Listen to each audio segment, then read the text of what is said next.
नमो नारायण, राधे राधे। अब हम श्रीमद् भगवद गीता में जो छठा अध्याय है इसमें क्रियायोग की चर्चा विशेष रूप से करना चाहते हैं। आपने देखा होगा कि पूर्व काल से ऋषि लोग योगाभ्यास के द्वारा सारी वायु की गति को स्थिर करके महाप्राण का संधान करते थे तथा भगवत स्वरूप का अनुभव करके जीवन को कृतार्थ करते थे। योग शास्त्र में इन सब उपायों का वर्णन है। इसी का विशेष भाग से भगवान श्री कृष्ण ने अर्जुन के साथ किया है। गीता अभ्यास का विषय है, गीता रटने का विषय नहीं है, समझने का और अभ्यास का विषय है। इसी विषय पर हम इसका रहस्य उद्घाटन करना चाहते हैं। परंतु यह रहस्यमय योग शास्त्र वर्तमान काल में अनाधिकारियों के हाथ में पड़कर एक प्रकार से अर्थशून्य हो गया है। केवल इसका अर्थ और गायन वादन में सीमित हो गया है। काल के प्रभाव से हम सब परम योग विद्या से वंचित हो गए हैं। इस समय योग के यथार्थ वक्ता अत्यंत ही दुर्लभ हैं। इस युग में जिस महापुरुष ने जन्म ग्रहण किया, जैसे पूज्य श्यामाचरण लाहिड़ी जी महाराज, परमहंस योगानंद जी महाराज, युक्तेश्वर गिरि जी महाराज, पूज्य बाबा जी के सानिध्य में इन लोगों ने जन समाज के रहस्यमय योग साधना का प्रचार किया था। उन्हीं की व्याख्या, उन्हीं के विचारों को, जो क्रिया योग का विचार है, हम आपके सामने रख रहे हैं। जैसे इस योग विद्या का इतना समादर क्यों हुआ था, भगवद गीता में भी इस रहस्यमय विद्या की विस्तृत चर्चा की गई है। सारी चंचल वायु स्थिर वायु के आश्रित है। जितनी चंचल वायु है वो स्थिर वायु के आश्रित है। यह स्थिर वायु यानी प्राण ही है। स्थिर वायु को प्राण कहते हैं और स्थिर वायु जो बाहर चंचलमान है, यही ब्रह्मदेव है। इनके 7 स्कंध हैं। ये 7 प्रकार की वायु स्कंध के ऊपर है। वे अदृश्य हैं, केवल क्रिया के द्वारा उनका अनुभव होता है इन वायुओं का। इस सप्तस्कंध वायु में एक वाम दिशा में प्रवाहित होती है, उसका नाम है ईड़ा, और दूसरा दक्षिण देश में दाहिने तरफ प्रवाहित होती है, इसका नाम है पिंगला। तृतीय मेरुदंड के मध्य भाग में प्रवाहित होती है, इसका नाम है सुषुम्ना। यही 3 प्रधान नाड़ियाँ हैं। और चतुर्थ वाम चक्षु में पूषा या ताम्रपर्णी है। पंचम दक्षिण आँख में अलम्बुसा या गौतमी है। छठा दक्षिण कर्ण में हस्तिनी या सिंधु है। 7वां बाएं कान में गांधारी या कावेरी है। इन सप्त स्कंधों की 7 शाखाएं हैं और सब मिलकर के ये 7 सते 49, ये 49 है। चले मरुत 49, अट्ठहास कवि गर्जा पुण्य बढ़िलाग आकाश। ये हनुमान जी ने इसी विधि से लंकापुरी का दहन किया था। नाभि में जो स्थिर वायु है उसका नाम समान है। यह दुर्जय है, अर्थात इसको जय कठिनता से होती है। यह स्थिर वायु जब कंठ में जाकर डकार उठाती है तो इसका नाम उदान हो जाता है। जब वायु कंठ की चाप पाकर सर्व शरीर में गमन करती है तो ब्यान नाम से जानी जाती है। यह ब्यान गुह्य प्रदेश में जाकर अपान नामक धारण कर लेती है। इसे अपान वायु कहते हैं। जब यह गुह्य स्थान में जाती है तो अपान हृदय में जाकर प्राण नाम ग्रहण करता है। इन सारे प्राण आदि के विभिन्न कर्मों के अनुसार फिर विभिन्न गति और नाम होते हैं। उन सब का हम लोग जो खड़चक्र का चिंतन है इसमें करते हैं। प्राण का कर्म है चेष्टा करना। यह चेष्टा जिस वायु के द्वारा होती है उसके नाम है, जैसे प्रवह। इसका रूप विद्युत के समान ज्योतिर्मय है। दूसरा है आवह। इसका कर्म जीर्ण करना है, अर्थात इसका रूप बाल सूर्य के समान है। स्थान अंतर देह में है, यही उदान है। इसी वायु के द्वारा चंद्र उत्पन्न होते हैं। उद्वह, यह 4 समुद्रों के जल को धारण करता है और ऊर्ध वहन करता है, अर्थात समस्त शिराओं के द्वारा शरीर के चारों ओर रक्त का संचालन कर रहा है और श्वास खींचते समय ऊर्ध अर्थात मस्तक की ओर ले जाता है और श्लेष्मा रूपी जो मेघ तथा श्लेष्मा का निर्गमन रूप का वर्णन करता है। मस्तक में, जो मनुष्य का मस्तक है, इसमें 4 समुद्र हैं, मुख, नाक, चक्षु और कर्ण। इन 4 समुद्रों में वायु की गति सदा ही होती है। मुंह, नाक, आँख और कान, इससे ही क्रिया की परावस्था स्थिर रूप से सारी शरीर में चलती है। इसी से इसके रूप और स्थान का निर्देश नहीं है, इसी का ही नाम ब्यान है। संबह, इस वायु जो वायु है, इस वायु का कर्म है उपर्युक्त समस्त मेघ रूपी श्लेष्मा को कमजोर करके नीचे लाना वर्षण और मोक्षण करना का उद्योग करना। इस प्रकार से होते ही मेघ रूपी समस्त श्लेष्मा धर्म में पसीना हो जाता है और समस्त श्लेष्मा को यह खंड खंड करके बाहर निकाल देता है और विशेष रूप से शरीर से मोक्षण करता है। इसी प्रकार श्लेष्मा की अधिकता होने से सारी नदियाँ स्रोतवती होती हैं, अर्थात ईड़ा, पिंगला, सुषुम्ना, जमुना, गांधारी, कावेरी, हस्तिनी, सिंधु, पूषा, ताम्रपर्णी, अलम्बसा, गौतमी, सुषुम्ना, सरस्वती ऊपर और भीतर दोनों स्थानों में प्रवाह है। इसके लिए इसके दो रूप माने जाते हैं। कुह में नर्मदा, वाराही, इसके दो प्रवाह हैं। गोमती, सब अंग में पयस्विनी, ये 12 वायु नदी रूप में समस्त शरीर में प्रवाहित होती है।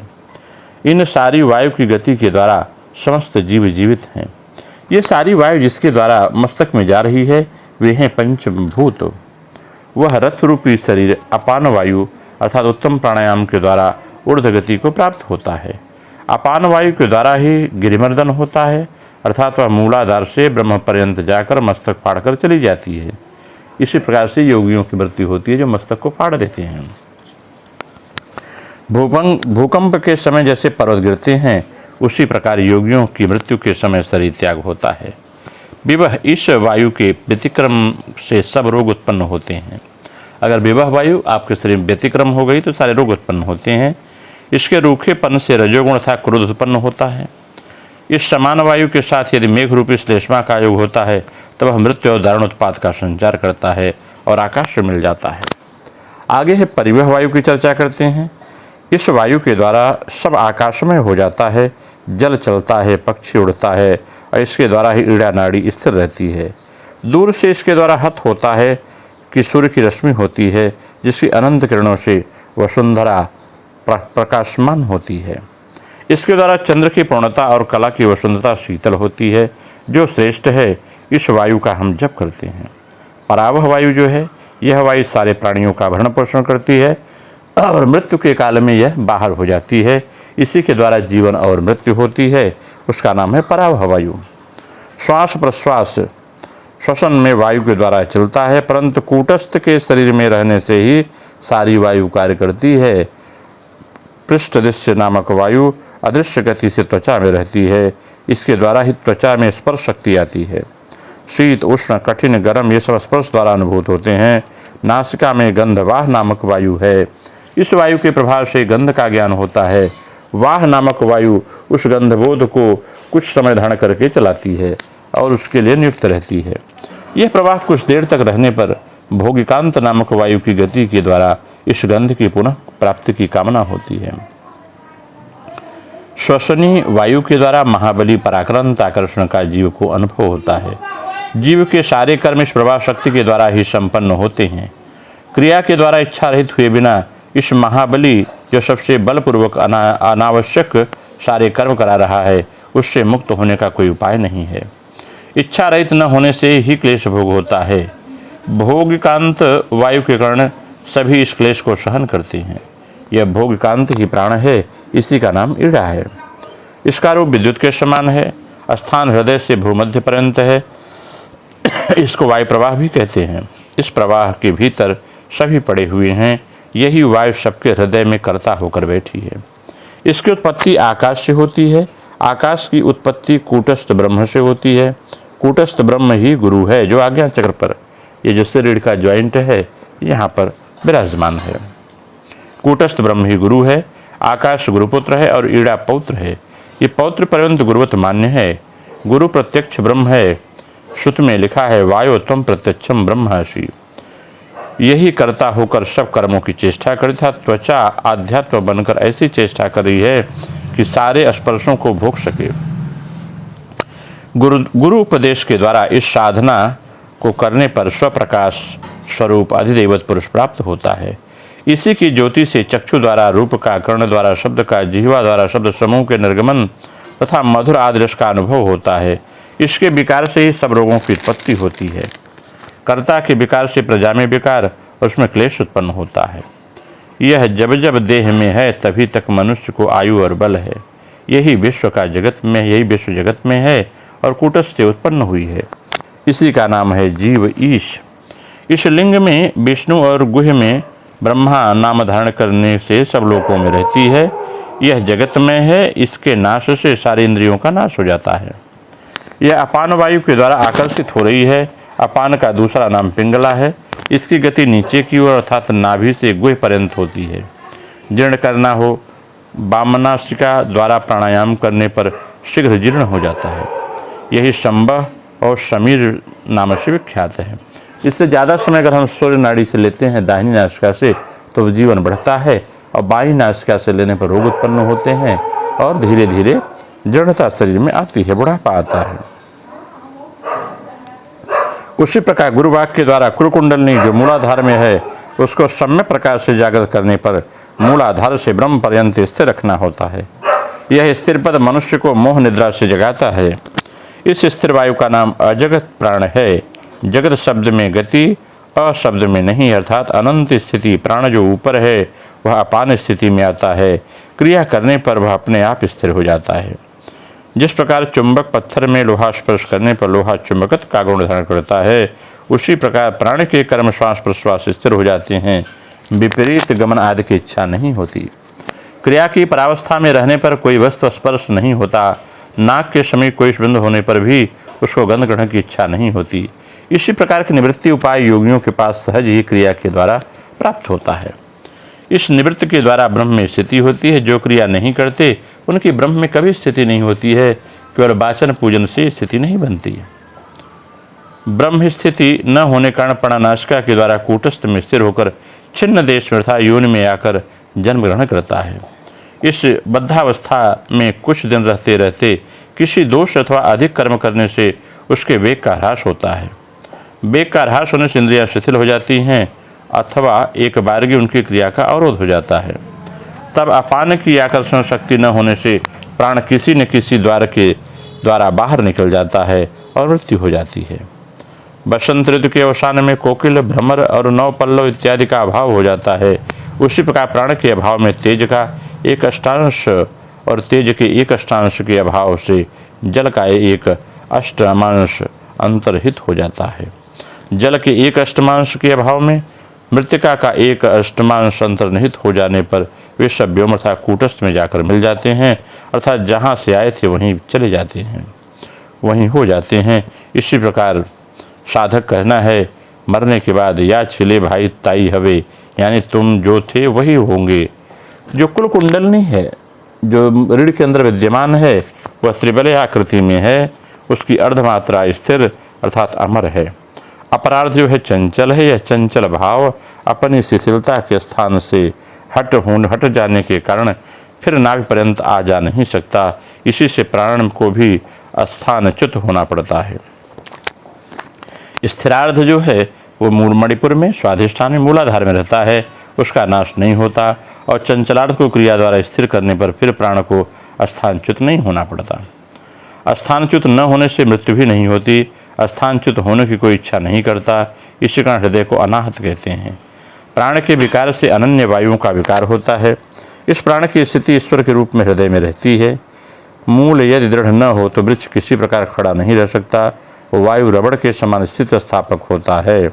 रबड़ को ऊपर की ओर खींचने पर नीचे के भार के साथ जैसे यह ऊपर उठता है, उसी प्रकार अपान की शक्ति का ह्रास होने पर प्राण जैसे ऊपर की ओर खींचता है, वैसे ही खिंचाव के साथ नाभि के समान वायु रबड़ के समान ऊपर उठकर मणिबंध में जाती है। जहाँ नीचे का अग्रसर न होने का वहाँ नीचे नहीं आ सकती। इसी प्रकार स्वाधिष्ठान अर्थात अधिष्ठान के साथ स्थिति बुद्धि में स्थिर होती है। कहते हैं कूटस्थ और ज्योति, यह ज्योति योनि में जन्म ग्रहण करती है। यह समान वायु के अभाव में स्थिर न रहने कारण प्राण के खिंचाव के साथ रबड़ के समान मणिबंध में गमन करती है, जिससे जन्म मृत्यु पर्यंत कर्ता का अभाव होता है। इसके बाद मूलाधार अर्थात सबका आधार जो मृतिका है, सबके अभाव में जैसी की तैसी मृतिका ही रह जाती है। ये सब जाने के समय कंठ होकर गमन करते हैं। कंठ में सदाशिव जीव रहते हैं। जब सभी कंठ पर्यंत गमन करते हैं तब जीव देखता है कि अब मैं भी चला। उस समय यदि जीव विषय चिंतन न करके अभ्यास के द्वारा उस विशुद्धाख्य कूटस्थम की चिंता कर सके तो जीव की मुक्ति हो जाती है और विषय चिंतन होने पर जीव का फिर जन्म होता है। अपान वायु कुलकुंडलिनी स्वरूपा नित्य ब्रह्म है। यह विशुद्ध खाख्य में जाकर विशुद्ध चक्र में जाकर के अन्य वस्तु में मन लगाने के कारण भोग के लिए जन्म ग्रहण करती है। फिर इस प्रकार की वस्तु में मन क्यों नहीं लगता? स्थिति चित्त होने से सामान्य कारण विषय हैं, इसके अभ्यास वश मन सहसा चला जाता है। अर्थात स्पर्श यानी प्राणवायु दोष का कारण बनती है, क्योंकि स्पर्श यानी तेज बाहर की वायु से आघात से सूक्ष्म रूप में मिलकर समस्त द्रव्यों को गला देता है, अर्थात समस्त द्रव्यों में मन चलायमान हो जाता है। ब्रह्म स्वयं ही अदृश्य भाव से 49 वायु होकर अनंत प्रकाश की क्रिया करता है। इसको न देख सकने कारण ही इतनी गड़बड़ी होती है, देखने पर कोई गड़बड़ी नहीं होती। बाहर की वायु यद्यप चक्षु इंद्रियों के द्वारा देखने में नहीं आती, परंतु स्पर्शेंद्रिय के द्वारा अनुभूत होता है। इसी कारण वह स्पर्शेंद्रिय ग्राह्य और दृश्य है। 50 हाथ मिट्टी के नीचे जो सूक्ष्म वायु है वह स्पर्शेंद्रिय के द्वारा भी उपलब्ध नहीं हो सकती। तुम्हारी नाभि तक जो वायु आती है और जाती है उसको तुम अनुभव करते हो। उस मिट्टी के नीचे मूलाधार में जो वायु स्थिर भाव से तथा सूक्ष्म रूप से आती है और जाती है उसका अनुभव नहीं किया जा सकता। इंद्रियों के द्वारा ग्रहण न कर सकने कारण भी वह अदृश्य है। मनुष्य जन्म लेने के साथ ही मर जाता है, परंतु अपान वायु की स्थिति शक्ति अचानक उसको मरने नहीं देती। इसलिए विशेष रूप से प्रयत्न द्वारा क्रिया करके यदि अपान वायु में जाए तो विशेष रूप की स्थिति होती है। विशेष रूप से करने पर विशेष रूप देखने में आता है। इसलिए व्यक्ति को चाहे क्रिया करे, क्रिया करने पर भी तो मन चंचल रहता है। जैसे एक पक्षी उड़कर भ्रमण करता है, उसको पिंजड़े में बंद करने पर भी वह जैसे भागने की चेष्टा करता है, उसी प्रकार क्रिया करके अपान वायु में स्थिति होने पर भी अभ्यास वश प्राण का खिंचाव होता है, चारों ओर जाने की चेष्टा होती है।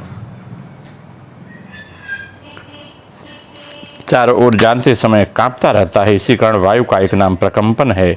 चुंबक के पास लोहे के रखने पर चुंबक जिस प्रकार लोहे को आकर्षण करता है, उसी प्रकार सर्वगुण विशिष्ट स्थित स्वरूप ब्रह्म में प्राणवायु आकर्षित होने पर प्राण को सर्वज्ञ, सर्वव्यापक, सर्वशक्तिमत्व गुण प्राप्त होते हैं। इस प्रकार अवरोध के बाद कंठ पर्यंत अवरुद्ध रहता है। इसके बाद इस स्थिर वायु के मस्तक में रुकने पर वहाँ भार सा जान पड़ता है और इस प्रकार नशा सा चढ़ जाता है। जो बाह्य और आंतरिक बोध का करता है उसका कर्ता वह वायु है। त्वचा के अभ्यंतर को वायु जो धारण की रहती है, इसी से शरीर में बल का बोध होता है और क्रिया के द्वारा जो बल आता है उसका नाम है शक्ति। इस शक्ति के चालन की बात तंत्र में है। शक्ति चालन से कुंडलिनी जागृत होती है। जिनको कुछ कुछ अनुभव अवस्था प्रकट हुई वह जिस वायु के द्वारा होती है उसका नाम है अपान। इस वायु के न रहने पर भूख नहीं लगती। भूख के समय कूटस्थ के मूलाधार पर्यंत खिंचाव रहता है। प्राण और अपान की गति के समान वायु की उत्पत्ति होती है, अर्थात क्रिया की अवस्था स्थिति होती है। यही पुरातन योग है जो गीता में कहा गया है। इस वायु की सूक्ष्म गति है, इसी का नाम सुषुम्ना है। इसके रहने का स्थान नाभि है। यह विशेष रूप से जीर्ण और विरेचन कर रही है, इसी से इसका नाम विवह है। यह नितंब से कूटस्थ पर्यंत गमनागम करके स्वयं स्थिर होकर दोनों दिशाओं अर्थात अधो और ऊर्ध्व दिशाओं में द्वारा अग्नि प्रज्वलित करके भक्षित द्रव्य आदि, चाहे द्रव्य है, चाहे चुष्य है, चाहे लेह है, चाहे पेय है, उसको पहले ही शुष्क करके पचाती है। इसके बाद नाभि में इसका स्थान होने के कारण उसके मल त्याग की चेष्टा उत्पन्न कर मल बाहर निकालती है। इसको शास्त्र में विरेचन कहते हैं। यह विशेष रूप से प्रकुंचन शक्ति के द्वारा बाहर निकाल डालती है। मूलाधार से नाभि पर्यंत तक जो अपान वायु का खिंचाव है उसका पहले नाभि में स्पर्श होता है, उसके बाद सर्वत्वचा में जो स्पर्श वायु है उसका स्पर्श होता है। इस स्थान पर जार पर मेरुदंड को सरल भाव से रहने पर मूलाधार से ब्रह्मरंध्र मतलब सहस्रार पर्यंत जाकर सारे मन की बातें बोल सकता है, क्योंकि उस समय ब्रह्म में रहकर सब कुछ देखता है। जिस प्रकार कूटस्थ में अर्जुन ने सारा भविष्य देखा था, वही विराट मूर्ति है जिसे योगी लोग देखते हैं। यही कुंडलिनी साधना का मूल रूप है। इस कूटस्थ में बिना प्रयास से ही सब कुछ देख सुन सकते हैं आप। बिना प्रयास से समस्त गंध स्वाद का अनुभव स्पर्श बोध होता है। इसकी स्थिति में ही जगत की स्थिति है। इसके भीतर जो सारी मूर्तियां दिखती हैं, जब ध्यान करेंगे उसकी गति भी देखने में आती है, परंतु समाधि में गति का अनुभव नहीं होता, क्योंकि उस समय वह आप ही नहीं रह जाता। जब बलि भात समाधि तो शून्य जैसे अंत नहीं है, वैसे स्थिरत्व का अंत नहीं होता। यह स्थिर आकाश जो समाधि में दिखलाई देता है, उसके भी दो आना वायु का अंश है। जब बिल्कुल गतिविहीन हो जाएगा तो एक ब्रह्माकार हो जाएगा। यहाँ रहने पर निम्नलिखित चिन्ह दिख पड़ते हैं: मृद भाषण, अल्प गंधबोध, रसास्वाद, रूप देखने की इच्छा और अल्प स्पर्श शक्ति। यह स्थिर वायु जब कंठ में आती है तो काल का अनुभव होता है, अर्थात ब्रह्म में रहना होता है। वहाँ रहने पर भूत भविष्य वर्तमान सबका अनुभव होता है। क्रिया की परावस्था ही आत्मा है। उस समय मन का और कोई धर्म नहीं है। तभी मन स्पर्शमागता बनता है। नाभि में मन का आधार है और इस स्थान से ही शब्द की उत्पत्ति होती है। यह वायु अपने से स्थिर में मिल जाती है, तब मन में मन मिल जाता है। यही परम पद है।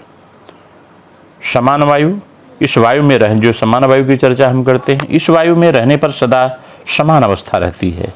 इसी कारण इसका नाम समान वायु है। यह सबका पोषण करती है। यह वायु सबको समान गति प्रदान करती है, इसलिए इसमें सर्वदा रहना चाहिए। मन किसी एक वायु वस्तु में समान रूप से रहते रहते फिर नहीं रह सकता, क्योंकि मन को अपान त्याग कर प्राण में जाकर पृथक कर देता है और उस स्थान से प्रखर होने से कोई क्लेश बोध नहीं होता। यह शिष्ट संकल्प का नाश करती है। अतः स्थिति पर तथा अमर पद की प्राप्ति इसके द्वारा ही होती है। इसकी स्थिति में ही चर्म स्थिर होकर वृद्धि का प्राप्त होता है। यह स्थिरत्व न होता तो इसके सारे अणु भीतर में पृथक हो जाते। अब भीतर का स्थित स्वरूप आकाश शरीर के ऊपर भी है। ब्रह्मांड 10 गुणा होकर आकाश में मिले हैं। इसी का ब्रह्म को स्पर्श करे तो यह अपने आप जान पड़ता है। ब्रह्म के अणु आकाश में रहने के कारण आकाश अनंत दिखता है। पृथ्वी का अणु आकाश में अणु का 1,00,000 गुना है। आकाश के अनंत अणु के स्थिर भाव में दबाव कारण यह ऊपर के चर्म में अणु गल कर नहीं गिरते, बल्कि स्थिर भाव से रुके रहते हैं और रक्त के दबाव के बस श्वास को खींचने और फेंकने के साथ साथ पदांगुली से मस्तक पर्यंत द्रुत गति से भीतर ही भीतर आते जाते रहते हैं। जिसका रंग पहले रस होने के कारण जलवत होता है, उसके पश्चात हृदय में जाकर रक्त वर्ण धारण करता है। यह रक्त तेज के समान वायु में आकर सर्वत्र व्यापक हो जाता है। इसी रक्त को भी स्थिर वायु स्थिर करती है। स्थिर न होने पर रक्त फटकर बाहर निकल जाता है। इस स्थिति में होने से ही मनुष्य की स्थिति है। मारुत के वायु के स्थिरत्व की बात योगी लोग जानते हैं। जिसकी बुद्धि में अमरत्व पद प्राप्त होता है, मरुत के न रहने पर सभी मर जाते हैं। इसी से मरुत शरीर का प्रत्यक्ष करता है।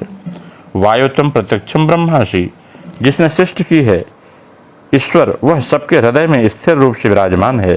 क्रियावान लोग इस समान वायु में रहकर समदर्शिता को प्राप्त करते हैं। इसी का नाम योग है। समत्वम योग उच्यते। इस साधना समान वायु में स्थिर होने पर भूमध्य में एक ज्योति दिख पड़ती है। निर्वात द्वीप के समान वही सूक्ष्म शरीर जो ज्योति दिखाई देती है, वही व्यक्ति का सूक्ष्म शरीर है। आगे हम व्यान वायु की चर्चा करते हैं। वायु ही सारे शरीर में जाकर व्यान नामक धारण करती है। यह वायु नाड़ी का नाम पूषा है। यह सारे शरीर में वायु को आबद्ध करके वह सूर्य के समान दिख पड़ती है। उसे ही कूटस्थ ब्रह्म कहते हैं। इसके भीतर ब्रह्म है। उसकी गति ऊर्ध्व है। विशेष गति योनि से कंठ पर्यंत है। इसी कारण इसका नाम उद्भव है। उत्तर दिशा की वायु जिस प्रकार निद्रित व्यक्ति को जगा देती है, उसी प्रकार कूटस्थ दर्शन सबको जागृत कर देता है। काम क्रोध आदि जितने शत्रु हैं, उनको इस वायु के द्वारा ही जय किया जाता है, जो व्यान वायु है। क्रोध आदि जितने शत्रु हैं, उनको इस वायु द्वारा जय किया जाता है और इस वायु के द्वारा ही आकाश में दीप्ति होती है और कूटस्थ का दर्शन होता है। सर्वदा शरीर में मन लगाने से व्यान में रहने पर अपरिपाक उत्पन्न होता है। मृत्यु हो जाने पर वायु शरीर को फुला देता है। यह वायु सारे शरीर में वेग से चल रही है। इस वायु के द्वारा जीव सोचता है क्या कर्तव्य क्या अकर्तव्य, विचारता है, यह शरीर में व्याप्त है। इस वायु की शक्ति के द्वारा ही मांस धृत हो रहा है, शरीर से गिर नहीं रहा है। यह हरण के समान छलांग मारकर निश्वास के साथ मस्तक पर्यंत जाती है तथा प्रश्वास के साथ पदांगुली पर्यंत नीचे की ओर आती है। इसकी गति विद्युत के समान है। यह व्यान वायु अपने शरीर को पूर्ण करके दूसरे के मन में अभिप्राय को व्यक्त कर सकती है। यह वायु सब शरीर में रहती है, इसलिए इसका नाम व्यान है। परंतु इसकी प्रधान अभिव्यक्ति का स्थान है चक्षु, कंठ और मूर्धा। इस वायु की शक्ति जम्हाई से उठती है। जो सदा जम्हाई लेता रहता है, वह इसी वायु में रहता है। इसके रहने पर गुह्य तथा सब अंगों का आकुंचन किया जाता है। मल का आकुंचन और प्रसारण इसी के द्वारा होता है। दूसरे के वशीभूत करना, जहाँ तक मन के द्वारा जाना और सबके मन के भाव को जानना, इसी वायु की शक्ति से होता है। अब हम उदान वायु की चर्चा करते हैं। व्यान वायु की ऊर्ध्व गमन की शक्ति होने से इसका नाम उदान है। इसका स्थान कंठ है, मस्तक और नासिका प्रांत का भाग है। यह वायु नाड़ी का नाम अलम्बसा है। डकार लेते समय इच्छा होने पर इसका अनुभव किया जा सकता है। जब व्यान से पुरागमन करता है तो इसे अवाह कहते हैं। इसकी गति मूलाधार से नासिका पर्यंत है। यह गंध को ऊर्ध्व वहन करता है, गंध के अणु को वहन करके लाता है। इसी कारण जो जैसा आहार करता है उसकी डकार उसी तरह गंध लेके आती है। यह स्वर्ग, मृत्यु और पाताल इन तीनों स्थानों को ही सुख देने वाला है। डकार उठने से गुह द्वार, पेट और मस्तक के रोग का निवारण होता है। जब तक यह है तब तक कूटस्थ में कोई नहीं रह सकता। इस वायु की जब योनि से कंठ पर्यंत गति होती है तब इसका नाम पवन होता है, क्योंकि इस शरीर को शुद्ध और पवित्र करती है। डकार को बाधा नहीं दी जा सकती। सर्प के फड़ के समान ऊर्ध्व दिशा में इसकी गति होती है। प्राणायाम से इसके द्वारा मस्तक में ऊर्ध्व गति होने पर निश्चय ही ब्रह्म प्रतिपाद होता है। ब्रह्म पद में रहने पर श्वास प्रश्वास बाहर नहीं चलते, भीतर ही भीतर चलते हैं। तब त्वच इंद्रियां आदि व्यापी है। इसके द्वारा कूटस्थ दर्शन होने पर पाप का नाश होता है। उद्गीरण के कारण इसका नाम उदान है। प्राय एक ही बार लोगों को होता है, इसलिए इसका नाम स्कृत है। यह स्कृत एक बार उठने पर फिर उठता ही नहीं चाहता। मस्तक से उठकर रहने के कारण इसको परिवह कहते हैं। ऊपर या मस्तक में वहन करता है, इसी कारण इसके द्वारा मस्तक में भार होता है। यह वायु सब में रहती है परंतु किसी से उसका अनुभव नहीं होता। इस नाड़ी का नाम गांधारी है। यह वायु सबको जानकर भी जानने नहीं देती। जैसे चक्षु होते हुए अंधा, गुरु वाक्य से क्रिया का अनुभव होने पर भी जीव वायु के द्वारा क्रिया करने में मन नहीं लगता, तो उसका नाम अनिल है। यह वायु गुह द्वार से ब्रह्मरंध्र में ब्रह्मयोनि पर्यंत बहुत देर तक रहती है। वर्ण नील परंतु धूम की अपेक्षा भी पतला होता है। इसके स्थिर होने पर सारे शरीर निरोग हो रहता है और व्यतिक्रम में अनेक रोग होते हैं। यह वायु शीत और उष्णता से वर्जित सदा वसंत काल के समान होता है।